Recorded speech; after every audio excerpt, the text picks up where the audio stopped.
আসসালামু আলাইকুম রহমতুল্লাহি ওবারাকাতু। ভাই ব্রাদার, আজকে একটা গজল গাইবো, অবশ্যই সকলেই গজলটি শুনে যাবেন।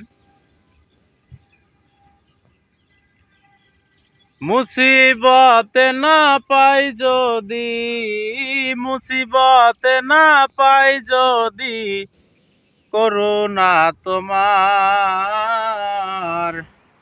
কবরে হাসরে কি হবে আমার, কবরে হাসরে কি হবে আমার।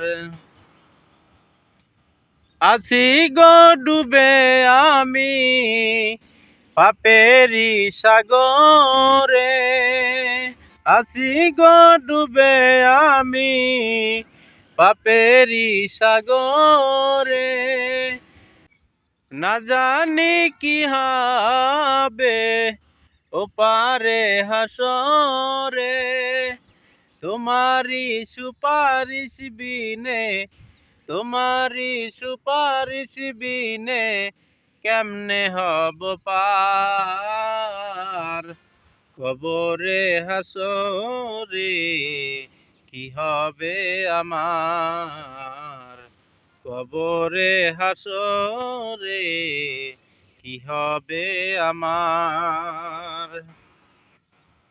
চারিদিকে প্রচন্ড পানি দেখতে পারতেছেন। আগে এসব জায়গায় স্টান বসায়া ভিডিও বানাইতাম, এখন শুধু পানি আর পানি। এই যে দেখতে পারতেছেন প্রচুর পানি। তো পানির মধ্যে থাকতেও ভয় লাগতেছে, যুগ টুক আছে নাকি। যুগ বুঝেন না, এই যে ধরে যে রাবারের মতো শরীরের মধ্যে রক্ত খায়। এখন আপনাদের দেশে কি বলে জানি না, আমাদের দেশে যুগ বলে আর কি। এই যে ছোট ছোট রাবারের মতো এরকম করে যায়, অনেক যুগ আছে এগুলোর মধ্যে।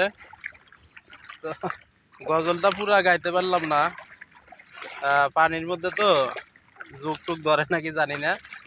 সকলেই ভালো থাকবেন, আর যারা যারা আমাকে ভালোবাসেন অবশ্যই সবসময় পাশে থাকবেন ইনশাল্লাহ। সকলের জন্য দোয়া এবং শুভকামনা রইল। ভালো থাকবেন সবাই।